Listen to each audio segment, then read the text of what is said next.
Të nderuar shikues, jemi rikthyer në studio edhe ashtë në fillim pjesën qendrore të pasditës sot këtu drejt për drejt në Radio Televizionin e Kosovës. Do t'ja kushtojmë një temë shumë të ndihshme, po që normalisht na shoqëron gjithëve. Bëhet fjalë për vrasje dhe vetvrasjet që po rëndisin në vendin tonë. Për këtë arsye në studio kemi mikun e Radio Televizionit e Kosovës, njëkohësisht profesorin e nderuar zotrin Fatmir Çollaku. Mirë se keni ardhur profesor. Faleminderit. Mirësëgjeta, respekt juve. Faleminderit shumë dhe gjithashtu zotrin Albert Mecini, i cili është sociolog, po profesor normalisht. Mirë se keni ardhur. Mirësëgjeta, faleminderit për ftesën. Faleminderit shumë. Besoj që fillimisht do e shohim një material bashkë edhe me juve, mësave nderuar, po edhe për gjithë shikuesit normalisht për këtë temë, më pastaj do të rikthehemi edhe të flasim në detaje shkaqet se pse po ndodh ky fenomen. Java e fundit në Kosovë ka qenë e rëndë dhe e mbushur me ngjarje tragjike, të cilat kanë tronditur thellë opinioni publik dhe kanë rikthyer ndjenjen e pasigurisë në vend. Në Podujev, një ngjarje e rëndë me armë zjarri përfundoi me 3 persona të vrarë. Rrethanat e rastit po hetohen, ndërsa dyshohet se gjithçka ka ndodhur pas një konflikti që eskaloi deri në përdorimin e armës. Brenda të njëjtës javë, raste të tjera vrasjesh janë shënuar edhe në komuna të ndryshme të vendit. Në Gjakov, një person humbi jetën si pasojë e të shtënave me armë zjarri, ndërsa një tjetër mbeti i plagosur. Ndërkohë në Klin, një konflikt brenda familjes përfundoi tragjikisht, ku dyshohet se një vëlla i mori jetën vëllait të tij. Këto raste po thellojnë shqetësimin për dhunën që po merr jetë brenda rrethit familjar dhe shoqëror. Një tjetër ngjarje e rëndë u raportua po ashtu në Gjakov, ku një grua humbi jetën pasi dyshohet se u hodh nga një urë. Rrethanat e këtij rasti mbeten të paqarta, ndërsa institucionet përkatëse po hetojnë nëse bëhet fjalë për vetvrasje apo për ndonjë rrethan tjetër që ka quar në këtë fund tragjik. Përveç krimeve, alarmante mbetet edhe situata në komunikacion. Aksidentet rrugore kanë qenë të shumta gjatë ditëve të fundit, me 10 raste të raportuara dhe disa prej tyre me pasoja fatale. Në raste të ndara, në Prizren dhe në aksin Podujev-Prishtinë, disa persona kanë humbur jetën si pasojë e përplasjeve në trafik.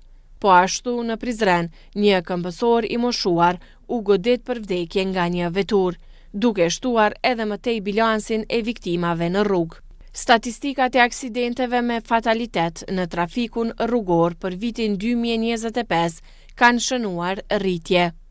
111 persona kanë humbur jetën, që paraqet rritje prej 14.43% krahasuar me vitin paraprak. Këto ngjarje të ndodhura brenda një periudhe kaq të shkurtër kohore, po ngren shqetësime serioze për sigurinë publike dhe për mënyrën se si po trajtohen konfliktet.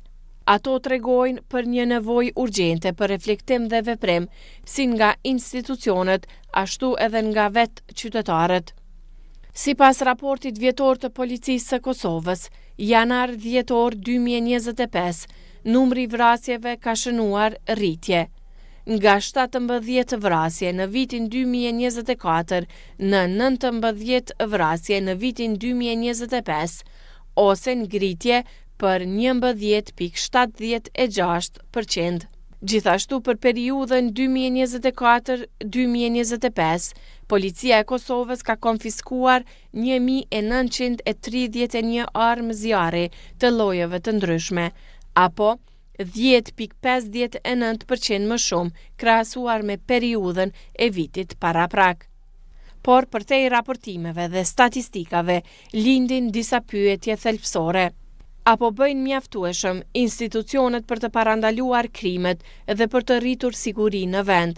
Pse konfliktet, qofshin ato familjare apo sociale, po përfundojnë gjithnjë më shpesh me pasoja fatale? Pyetje që kërkojnë përgjigje, në një kohë kur siguria mbetet një nga shqetësimet kryesore të qytetarëve.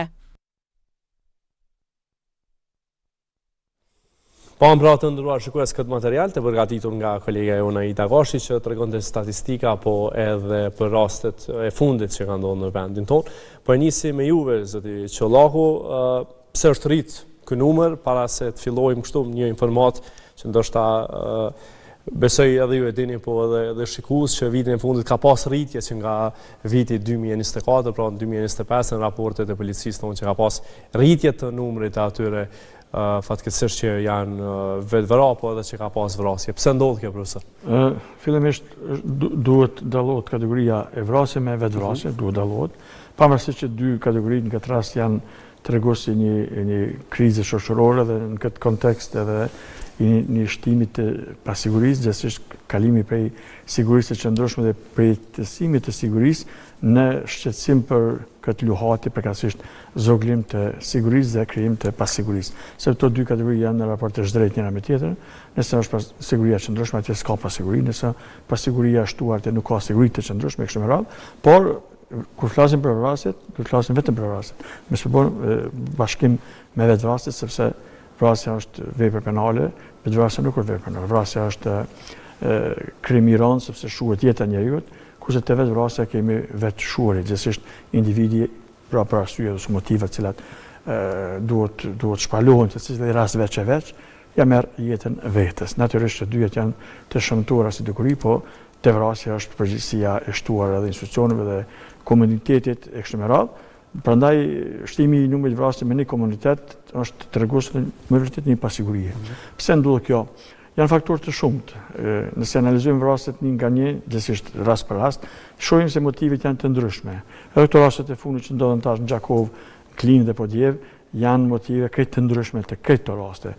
Që do thotë qërimi hesapeve mes njerëzve, gjithsesi mes individëve, qofshin brenda familjes, qofshin jashtë familjes, janë ky qërim hesapesh, gjithsesi ky anksiozitet i madh dhe që në fund përfundon me epilog tragjik, udhhiqet ose më thonë shtyhet nga motive të ndryshme.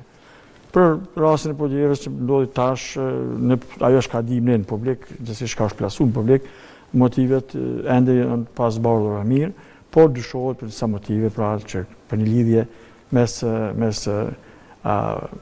personit që ka qenë dorase e këtyre vrasjeve dhe viktimave. Prandaj nuk duhet hy spekuloj shumë se informacioni është një mangët deri këtë moment, s'paku unë nuk e kam atë informacion në plotni, prandaj nuk është mirë të spekulojmë sepse është rast tragjik.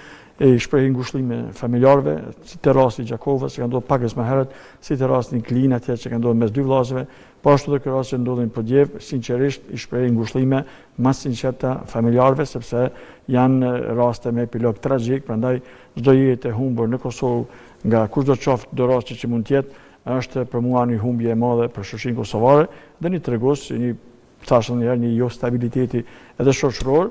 Por të jemi sinqertë nga kandi im i kriminalistikës dhe kandi juridik, janë dukuri që një farë mënyrë s'mund të parandalohen në plotni. Pa me dyshje që mund të bëhet diçka më tepër, ajo që mund të bëhet e para për mendimin tim që është diskutuar shpesh në publik, në debatet e ndryshme televizive, që numri i madh i supozuar i besuar i armëve pa leje në dorë të qytetarëve të zvogëlohet në atë minimumi minimal. Pra, kjo do të ishte një kërkesë për mua imediate dhe koherente në aspektin e zvogëlimit të madh, zvogëlimit drastik të numrit të armëve që janë në dorë të qytetarëve, e para kjo. E dyta edhe të qërimi e hesapeve mes për shembull rasti i Klinës që në publik ka dalë informata se kanë pas një marrëdhënie të ngrirë, të ftofur, vëllezër mes vitit se s'kanë folur një kohë të gjatë, 2 vjet, 3 vjet prapësisht. Aty është dashur për mendimin tim familjar, farafisi, përmes mekanizmeve ndryshëm të ndërmjetësimit, të këshillimit, të përndalohen ato konteste, ato konflikte të ngrira mes familjarëve në lidhjen farafisnore, sepse lehtë po mund ka, gjithsesi lehtë mundet të përfundoj si epilog, të jetë epilogu tragjik.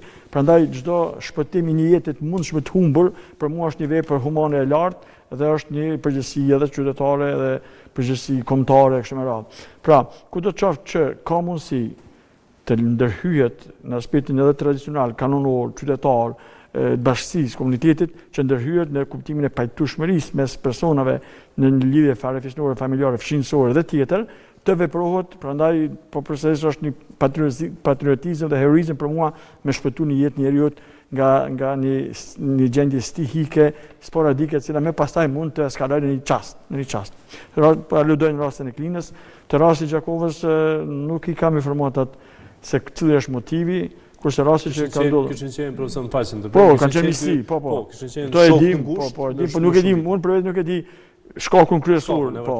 Çka ka gjeneru te problemi? Po, sigurisht. Nuk e di, ndoshta është po publik, po çfarë kum kapit, të thënë. Por përgjithësi, në general, domethënë, nuk mund të parandalohen vrasjet edhe dukuritje negative në kuptimin e plot fjalës, por sigurisht mund të reduktohen me një mobilizim jo formal dhe formal. Mobilizimi jo formal më shumë e ka kuptimin e asaj që thash më herët, ndërmjetësimi përmes mekanizmeve kanonor, tradicional dhe të komunitetit, kurse mobilizimi institucional në kuptimin e bashkënditjes të aktiviteteve të institucioneve të ndryshme, të cilat kanë mandat luftimin dhe parandalimin e kriminalitetit, në kuptimin e bashkëpunimit mirëfill, bashkëpunimi të hershëm, që të shmongat ajo që po e themi disa herë tragjike, në epilogun tragjik se vrasja është diçka e pakompenzuar, jeta njëri nuk kompenzohet. Zoti Mecini e përmendi shumë mirë, profesori tha që me të vërtet po ndoshta shumë më mirë që edhe njerëz që janë afër të ndihmojnë njëri tjetrin në këtë rast, megjithëse kur humbet jeta e njeriu normalisht që pastaj është gjithçka vonë kuptimin që nuk mund të rikthehen në jetë përsëri, dihet ajo punë, por që në aspektin duke ditë që jeni sociolog, pse realisht po ndodhin. Profesori e përmendi shumë mirë në mënyrë institucionale dhe gjitha pse ndodhin realisht, po çka i shtyn këta persona, qoftë shumë mirë tha profesori, ti ndajmë ato që janë vetvrasje dhe ato që janë vrasje, janë kategori të ndryshme. Po, natyrisht, domethënë tek këto raste tragjike që po ndodhin viteve të fundit, ka një rritje si duket. Ka disa shpjegime kështu në aspektin sociologjik, të cilat së paku na japin direktiva për arsyet e mundshme dhe shkaqet shoqërore që çojnë deri tek këto akte tragjike. Për shembull, në rend të parë që e kisha rendit ashtu, kemi duke qenë se një shoqëri në tranzicion, neve kemi pas një ndryshim të rendit e vlerave shoqërore. Duke fillu prej atij dimensionit kalimit prej një shoqërie ma tradicionale drejt doqasjeve ma moderne dhe kjo paraqet një problem në vete për arsye që disa persona integrohen lehtë në modelin dhe sistemin e ri të vlerave, disa persona tjerë kanë vështirësi dhe kur ndodhin këto ballafaqime me sistemit në kuadrin e sistemit të vlerave, atëherë mund të krijohen tensione të aty për atyshme. Domethënë ka të bëjë fillimisht me rendin vleror dhe shoqëror. Pastaj mund të jetë edhe kriza dhe kushtet financiare. Për shembull, kriza ekonomike, kushtet financiare gjithmonë kanë tendenca me rrit tensionin tek subjektet, tek individët edhe me i bë ata kështu me një gjendje pak më të rënduar emocionale ose psiqike, saqë mundet me pas edhe reagime dhe formave të ndryshme, të cilat mund me dërgu drejt kahjeve jo të duhuna dhe ndoshta edhe më të rënda. Pastaj një nivel tjetër që profesori përmendi për shembull një fenomen që është për shembull armbajtja pa leje, po jo vetëm armbajtja pa leje, se kjo është diçka diskutabile, vetëm fenomeni i armbajtjes, nuk është me rëndësi është me leje apo pa leje, sepse ne kemi pas raste tragjike kur janë përdorur edhe armët me leje. Për shembull të shërbëzve, stafit institucional në Kosovë, kështu që është mos jema më dhe ku ka kvalitet ka natyrisht. Ku ka sasi ka dhe cilësi, në rastin konkret ku ka sasi ka dhe dëshpërim, ka dhe tragjike. Janë dy aspekte që ky fenomen mundet me u shoqëru. Për shembull, ka një aspekt i parë është që shoqërinë tonë armbajtja konsiderohet ende si një farlloj dimensioni që ofron siguri, që kjo nëse mendohet kështu, domethënë ti jetu ende në një sistem vlerave arkaike që nuk po mundesh me u shkput. Fakti që ka persona ose subjekte që mendojnë që armbajtja ju ofron atyre siguri personale, atëherë kjo dëshmon për një krizë goxhatërore shoqërore në Kosovë. Dhe kjo tregon që subjektet ende nuk e kanë përqafu idenë e rendit institucional. Por kjo mund të jetë edhe një shkas ose një shtys që ata ende nuk kanë kriju besueshmëri në raport me institucionet dhe mendojnë që siguria duhet duhet mbahet vetë, që është diçka këgja absurde me mendu në një shoqëni që po pretendojmë që po shkojmë drejt fazave ma moderne të organizimit e tjerë. Një element tjetër që nështë dohet me ushtu, ndonë se kjo mund tjetë diskutabile, është edhe ne ka 2 vite e mash gati, 1 vit e gjysa, sa po bëhen tash jemi një shoqëni e cila nuk po mrin të krijoj institucionet në nivelin politik.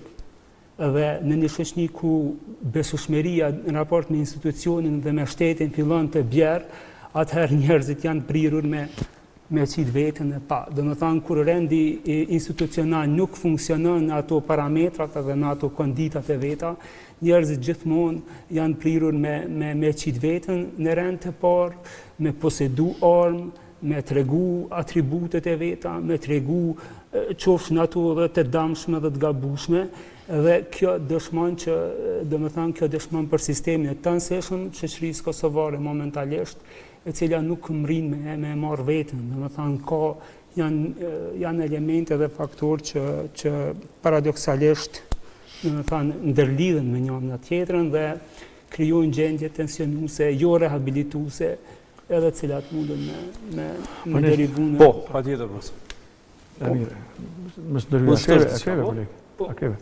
Po, përshikuar se që ti ma qartë, të jem një me të qalë për ta. Pa tjetër.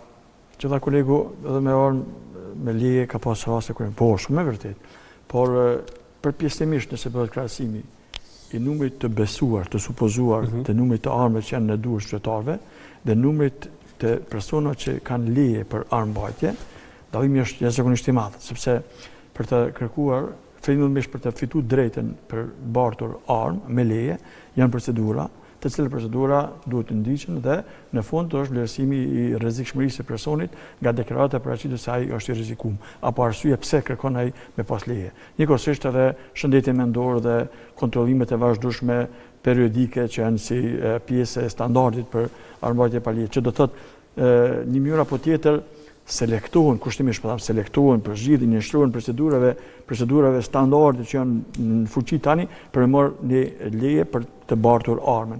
Kurse në atë kontingjentin e madh të personave që kanë armë pa leje, pra është strukturë heterogjene aty, të përfshirë prej atyre që janë ndoshta po supozoj, nuk e se kemi hulumtuar ata, por për atyre që kanë probleme mendore, të lehta mendore, deri te ata që janë anksioz ekstrem dhe potencial për konflikt fizik e konflikt tjetër. Që do thotë, supozimi është krejtësisht i arsyeshëm dhe krejtësisht edhe i konfirmuar nga shumë në debatin publik, nga shumë struktura, nga shumë profesionistë institucioneve, se nëse reduktohet numri i armëve në durë qytetarëve, që është shumë i madh, dikur ishte rreth 600.000, pastaj amnestia, shumë në përfaqësa ndryshme, supozohet që ende në durë qytetarëve janë mes 200.000, 250.000. Spaku kjo shifër çarkullon dhe pajtohen shumica e përfaqësuesve të institucioneve të sigurisë dhe njerëzit tjerë që migrin me këtë fushë. Prandaj këtë relacion, po qëse prap shkohet në reduktim numrit të armëve që janë në durë qytetarëve pa leje, një predispozit e uljes dhe parandalimi, sepse parandalimi s'mund të motë, ju lutem. Por këtë rast në raport me numrin që kanë armë, në raport me vrasjet që po ndodhin, logjikisht rrjedh logjike, konstatim logjik, që po qëse përsupozojmë. Po qëse ky personi, do të thonë, do rasti në këtë rast, mos e kishte pas armë në farën shpejt, mos kishte pas, atëherë në mënyrë apo tjetër, konkludimi logjik do të ishte se s'ka pas shumë evra, etj. Profesor, pse ndodh kjo, tha mirë, shumë mirë zotëri Mecini, që ne ende kemi këtë traditën për me mbajt armë, nuk e di, ana ka mbet ndoshta për shkak të lasheve që kemi pas si popull, po është shumë e vërtetë ajo që tha që ndoshta edhe të rit kam pasione për me mbajt armë, pse e përshkruani si ekspert i sigurisë, pse ndodh kjo, pse njerëz janë shumë të, po them këtu te ne në Kosovë, që nga pasioni, disa individ nga pasioni, disa tjerë nga tradita familjare dhe më gjerë, po dhe të tjerët e bartin armën ose kanë armën sepse mendojnë që janë më sigurt në situata të papritura, në situata tjera. Por në realitetin tonë kosovar dhe më gjerë, ka vrasje, gjithsesi raste ku janë personi është vrarë me motive të ulta nga dorasi dhe në një zëng çastit, si rasti parkingjeve e raste tjera, që do thotë po të mos e kishte armën me veti aty, ose po të mos kishte kontroll më shumë, që mos bardë armën me veti, do t'ish mangej epilogut tragjik, me një zënk, një duel verbal me shamje e ofendime, por kështë shpëtu jeta njerëzit. Prandaj këtu është kjo teza dhe supozimi i besueshëm, përmendoj që është një predispozit që sa ma pak armë në duart të qytetarëve. Pastaj, sa ma pak armë në lëvizje, në bartje, sepse po që se ka kontrollime, ato që tash ma herët bashkënditja aktivitetet, institucione, një mobilizim institucional, një kontrole vazhdueshme e policisë. Në vitin e kaluar, kur në qenë në studio, së di, këtu të ju apo dikun tjetër s'është më rëndësi, thash që policia të shtojë numrin e patrullime dhe u bën një plan operativ, u organizua dhe filloi të implementohet pat numër të konsiderueshëm të konfiskimit të armë. Po, palije që do të thotë në çështë të vazhdueshme ose në faza periodike ka kontrollime të vazhdueshme në qytetet e mëdha të Kosovës nga ana e policisë, atëherë ata personat që kanë armën me veti në trup apo në vetur, ata në një armë të afërt nuk kanë marrë, jo nuk kanë drejt, por nuk guxojnë me bart me armë. Çka ndodh me ligj, profesor, kur gjendet një armë? I konfiskohet ajo armë? Ligji thotë saktë, dënimet janë me xhop po edhe me burgim. Prandaj në këtë aspekt ligji është në rregull, po zbatueshmëria e tij dhe dënimet ndoshta do duhej në dënimet eventuale të rastet kur ka provë që i është gjetë arma aty, konfiskohet arma natyrisht dhe personi procesohet, pra procedura fillon deri në pra gjykimin përfundimtar të tij, kur bëhet atë gjykimi përveçishëm dhe dënime sipas ligjit në fuqi. Mund të jenë dënime thash me xhop, në praktikën gjyqësore deri të vonshme po tham, dënimet kanë qenë kryesisht me para, por me xhop, gjë që më pas u pa se dënimet janë të ulta dhe filloi tash një politikë më e ashpër gjithnjë në kuadër të ligjit. Timi qartë. Prandaj politika ndëshkimore është në rregull në aspektin e kornizës juridike, por duhet zbatueshmëria e saj dhe nëse është prej fjala vjen 400 euro xhop deri 1 vjet fjala vjen, s'po duam saktë më u referuar neneve, atëherë duhet me shku te pjesa e dytë, jo pjesa e parë, pra dënimet e më të ashpra, gjithnjë sipas ligjit në fuqi.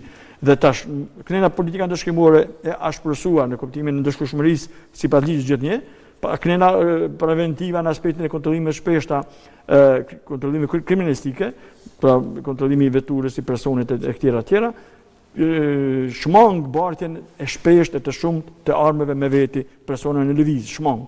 Kur shmang prezencën e armës në trup në veturë, automatikisht rrjedha logjike, konkludimi logjik është që ai s'ka mundësi edhe në një zënk çastit kur hyn në diskotekë apo dikun tjetër, në ajo zënka e çastit me personin zyrtar që ndalon ose në një kafeteri ose në një parking e kështu me radhë, do të shmanget epilogu tragjik. Që ndodhin shumë shpesh apo shumë shpesh. Mjafton një me ndodh në vit në Kosovë, për mua është humbje e një jetë njeriu që s'mund kompenzohet. Prandaj gjitha këto mosa duhet të ishin të ndërmarra. Edhe që dhe bin profesor Pishman pastaj, se është diçka shumë e palogjikshme, do thotë. Nuk ka person normal për një parking. Nuk ka person normal që pas aktit të vrasjes, domethënë pas të kryet vepra, spakon në periudhën 24 orëshe nuk i bie peshman, nuk ka si person. Nëse është që si bie peshman fare nuk është normal, nuk ka racion me veti. Zoti Mecini, diçka që më bëni shumë përshtypje është nuk ka do thotë të lashe vetëm të njëra gjenerat, do thotë, nuk ka vetëm të lashe të trit, shembull pa në raste të moshës mesme, pastaj moshës besa dhe të shtyrë, gjë që tregon për shoqërinë tonë mjaft që ka ende këto telashe që po na shoqërojnë, tash nuk di pse po vijnë këto, por realisht pse mendoni që vijnë pasi që i pam në raste të ndryshme këto që kanë ndodhur, kishte raste edhe të rive, edhe të moshës mesme po të shtyrë, të thotë nuk ka këtu vetëm që është problemi vetëm te trit ose te ndoshta po e them papunësia ose telashe të tjera. Ka raste dimensione të ndryshme, gjeneratave të ndryshme që po ndodhin. Pse po ndodhin? Natyrisht se lidhet me sistemin e vlerave. Çka servohet dhe çka ofrohet në shoqëni, ka shumë rëndësi për njerëzit se çka absorbojnë, domethënë se çka marrin. Nëse ne e shohim sot nivelin e komunikimit publik, bie fjala, nivelin se si prezantohet publika, si komunikohet ajo tek njerëzit. Tash për shembull nuk kam asgjë kundër këtyne organizimeve që janë Big Brother e këto, është çështje tjetër ajo, po nëse e shohim perspektivat e trive dhe njerëzve të prirur për me konsumu emisionet e tilla dhe kohën që ja kushtojnë, në vend që për shembull të kishim pas mundësi leximi ose të kishim pas mundësi diskutimi ose diçka që kontribuon në themelët e tyre në konstituimin e vlerave personale, shihet që një kohë shumë e madhe kalon drejt natyrave të tilla të ngjarjeve ose emisioneve të tjera që nuk është shumë karakteristik më për shoqëritë në perëndim. Ose edhe në anën tjetër, nëse ne i shohim se si diskutohen fenomenet shoqërore në Kosovë sot, ne i shohim që për shembull kleri, fetar, qoftë hoxhallar, qoftë preftërin, qoftë çado që të natyrës të tillë, kanë marrë një privilegj, të themi, ashtu në thojza për tregimin, për shfaqjen edhe diskutimin e fenomeneve shoqërore. Diçka që është, nëse ne pretendojmë që jemi një shoqëni në dosuaza që po shkon drejt një moderniteti, drejt një konstituimi të një raporteve liberal të vlerave, atëherë si mund të shpjegoj një kler, një subjekt nga kleri problemet ose fenomenet që ndodhen në shoqëni. Domethënë ne e shohim këto dhe madje për shembull njerëzit masivisht janë prirur me besu në trojta dhe rrëfime që tregohen duke abstrahu ose duke shmang psikologët ose duke shmang sociologët ose ata që ndoshta janë edhe të thirrur për trajtimin e fenomeneve shoqërore ose problemeve që lidhen me shoqërinë. Po ashtu kemi për shembull edhe politikanët kanë filluar bie fjala të tregojnë ose të shfaqin botkuptimet e veta personale për ngjarjet, për politikat, për fenomenet shoqërore e tjera, sa që mrin edhe deri të kalkulimi i tyre ngjarjeve, qoftë për pojena strategjik, për shembull një fenomen shumë që më ka duk jo korrekt, edhe aspekt etik, për shembull kohëve të fundit, sidomos viteve të fundit, ti sheh politikanë që marrin pjesë masivisht në për ceremoni varimit e martore e tjerë. Qoftë edhe ata shoqërohen me media, shoqërohen me kamera, shoqërohen. Cili është funksioni një politikani sot shoqërinë tonë?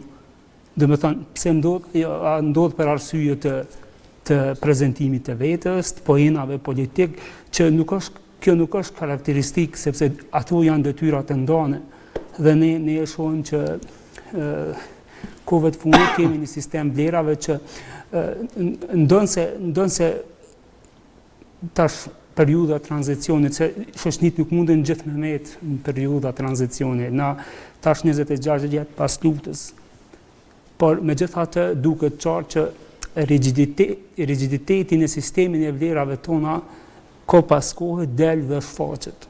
Dhe gjithçka që është mbri, domethënë se Kosova, sidomos prej konsideroj një periudhë që e mbaj mend shumë mirë kështu, ndoshta edhe prej periudhës si student, prej 2006 deri 2018, Kosova ka qenë shumë mirë kështu në disa dimensione, në disa aspekte, ka pas një sistem ma liberal, të rritë kanë qenë ma liberal, familjet kanë besu në disa vlera ose ma progresive që janë mundu me absorbu, ndërsa sidomos pas pandemisë dhe viteve të fundit kemi një stagnim, ndoshta kemi edhe një rigiditet, kjo mund tjetë edhe si pasojë faktorëve tjerë që është individualizmi në rritje, edhe njerëzit fillojnë me pas kriza, fillojnë me pas ankthje, depresione e tjerë, të gjitha këto mundën me manifestu, por se si shoqëri domethënë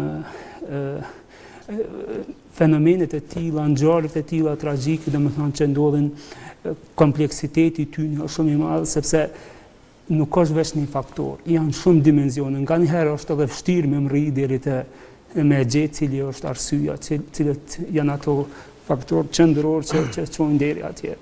Profesor, kisha më ndërlidh pak kështu, patjetër. Që del debati më interesant. Patjetër. Respekt për kolegun dhe pajtohen në shumicën e rrëfimit të tij dhe çastës, megjithatë kam një mendim pak më ndryshe tek këshillimi social, që tha për shembull prisit fetar, pse mu morë, nëse kum diçka gabim të më plotson këto. Jo pse mu morë, po kështu. Po ne çka dalë. Dhe më thonë, psikolog, sociolog të e kanë mandat, apo, ti ki mandat si sociolog, kur prisi fetar ose po mirë, priset fetar, për shembull, I përmendja politikanët, pastaj të psikologë, sociologë, pedagogë, për shembull, kanë mandat publik, ti si sociolog, atje si psikolog, atje si pedagog, detyra, mandati i profesionit në farë mënyrë të obligon dhe man aktual në atë interpretimin e rregullsisë, parimeve të fushës që në përfaqëson në dobi të komunitetit, shumë në rregull. Por kjo nuk e ndalon gjithsesi lënë vend edhe për interpretues tjerë dhe në atë këshillimin social, në qoftë se edhe predikuesit fetar të gjitha konfesioneve në Kosovë, për mua janë pranueshëm në predikimet e tyre nëse arrin të bindin, arrin të ndikojnë në atë këshillimin social dhe atë socializimin e mirë fillt që të shmangën për shembull nga konsumimi i drogës, rinia, të shmangën nga agresiviteti, anksioziteti. Pra nëse ata arrin edhe në përpërsëris strukturave të caktuara të predikojnë përmes kornizës së predikimit fetar, diçka të mirë sociale, në dobi, pse më jo, po s'ka gole të dhajtë të folë, veç a ka kush e ngon dhe a ka kush e përfill.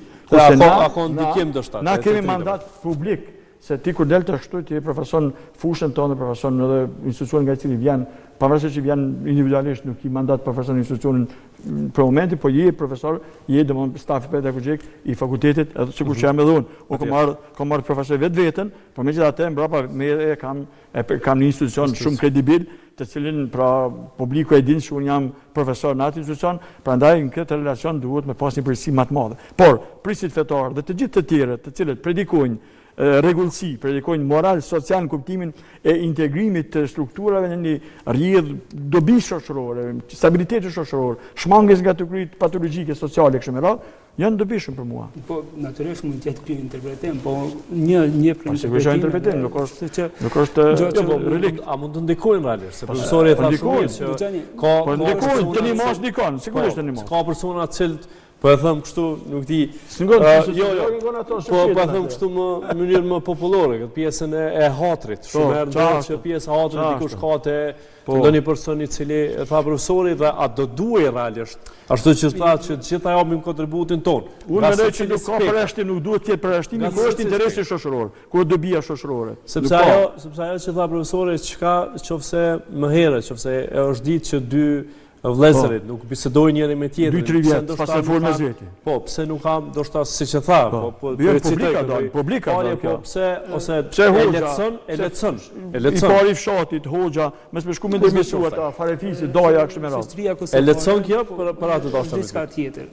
Sepse nëse ne qëndrojmë nëse qëndrojmë në këtë nivelin e stat atëherë ne qysh me thonë po promovojmë ose po diskutojmë një shoqëri tradicionale të tipit të mbyllur tradicionale, e cila vazhdon me i rua ato format e veta, kur s'ka pas institucione, kur s'kemi qenë shumë. A do karakterizon neve si shqiptar kjo? Jo, se kolegu e murë tash, jo ashtu ku e kput, po të jetë prezent në aspektin institucional, aspektin e mesës. Format e edukimit modern që i kemi të konstituuar në sistemin arsimor, vlerat që trajtohen aty, toleranca që trajtohet aty duhet të jetë e karakterit akademik, administrativ dhe institucional. Ndërsa për shembull mos të keq kuptohem kur i përmenda këto subjektet e klerit, se natyra e këtyre elementeve për shembull mund të flasim për fenë, për religionin e tjerë. Por aspektet shoqërore, aspektet fenomenet shoqërore kanë argumente tjera, kanë argument të natyrës shkencore, jo të. Po s'ka shkencë të thotë duhet babën, nuk ka nevojë për shkencë të thotë duhet fshiu, duhet dajen edhe shko për bajram për çafuar nëse s'ke fol pardje. Nuk është çështje. S'ka nevojë shkencë kjo. Nuk shkenca si qëllimi vetes humb kuptimin e vet. Shkenca dobi njerëzimit dhe dobi komunitetit. Një shoqëri në cilën për shembull pavarësisht gjeneratës vjetrit, mosha mesatare, trit, konstituojnë vlera që janë në natyrë liberale, dhe me thënë trasojnë rrugë që janë në natyrë liberale. Vetëm konsideroj që ajo kish me qenë e ardhmja që sepse në qatë kontekst kishim me mri shumë mirë deri tek zgjidhja e problemeve, përndryshe çdo formë e komunikimit tjetër e cila fton në rigiditet, fton në konsekuencat e cilat ne nuk i dimë, atëherë është diskutabile sepse ne krijojmë shembuj që zëri Mecini pajtohem në një pjesë, po koha na ka treguar shumë herë që me të vërtet persona të cilët janë inkorporuar pastaj, sidomos në shoqërinë tonë, ka pas lehtësina ndoshta shumë më mëdha se vetë institucionet. që për atë besoj edhe u ndërledh profesori, që duhet me qëllimin më të mirë, normalisht. Kolegut, respekt Për atë. Kështu që secila me rëndësi është që mos mendohet problemi apo. Kurse do bia kjo shumë më mirë do të ishte kërkoj falje. Shumë më mirë do të ishte që mos i vëllohu në klin, e do të merr një pjesë një hipotetike pa çase do të mundin ta kthejmë seriozisht. Jo, kjo është një mesazh ndoshta që më mirë do të hyjnë edhe prifti, edhe hoxha, edhe i pari fshatit. Të ta zgjidhen problemi. Me mbet gjallë, presuar se sa ka vdek. Mirë, profesor, krejt në fund, pasi që minuta përshkojnë shumë shpejt edhe është temë e ndihshme, pavarësisht faleminderit për kontributin e juaj, por që profesor vetëm të pyes edhe para se të ndahemi te ligji, sa është ligji optimal për neve, përmendet që jo shumë herë, ndoshta nuk po e them nuk zbatohet, po edhe tek armët, edhe në përgjithësi, ka lehtësime ku do duhej me u përmirësu në këto minuta të fundit, besoj si profesor më shumë përvojë ndoshta mundesh më na jap 2-3 pika. Unë të gjitha paraqitjet e mia, unë respektoj institucionet e Kosovës këtë rast në ligje, sepse ligjet janë aktuale, pozitive, në harmoni me parimet bazë të drejtave të njerëzit, me parimet bazë të dokumenteve më të avancuara në Evropë dhe më gjërë, dhe institucionet të cilat janë funksionale dhe pozitive, ligjet edhe institucionet tjera, po mënej gjykatat, prokurit e tjera, do duhej, sipas menimit tim, që në kuadër atij katalogut kushtimit të dënimeve gjithsesi në kornizën ndëshkuese të aplikojnë mosat pak më të ashpra, që i parashë ligjit gjithnjë, sesa ato më të ulta ose më të lehta, sepse rezultatet gjithsesi gjetjet ose realiteti po tregon që ndoshta me mosa pak më të ashpra dënuese, me dënime më të rënda se ato deri tash, kështu në general po flas, sepse nuk është as etike unë si profesor me kontestu ose diskutu një gjykim një gjykate. Jo, por unë general tham që ndoshta më mirë do të ishte si një supozim, si një rekomandim që të shkohet dënime më të ashpra për ata kryq, sidomos përsëritësit, sepse fatikisht edhe me keqardhje në skenën tonë publike, në praktikën gjyqësore dalin në skenë disa raste të shpeshta përsëritjes vepra penale, të cilët ndoshta edhe me 5, 6, 10, 15 vepra penale kanë pas kryera, e ndëshkime për ta ka qenë dënime ka qenë shumë të ulta. Pra të shkohet me dënime më të larta, gjithnjë mos harrojmë për shikuesit tjetër të qartë, sipas ligjit në fuqi. Mirë, unë ju falenderoj shumë. Profesor Qellako, profesor Mesini, faleminderit për kontributin. Ju shpresoj që këto raste me të vërtetë të eliminohen, edhe në rast që ndodhen herë të jenë shumë të pakta, siç e thatë edhe ju, ndoshta vetëm një jetë, po është shumë e vlefshme normalisht për popullin tonë përgjithësi. Respekt ju. Faleminderit shumë, faleminderit. Të nderuar shikues, do shkëputemi pak, më pastaj do kthehemi këtu në studio së bashku.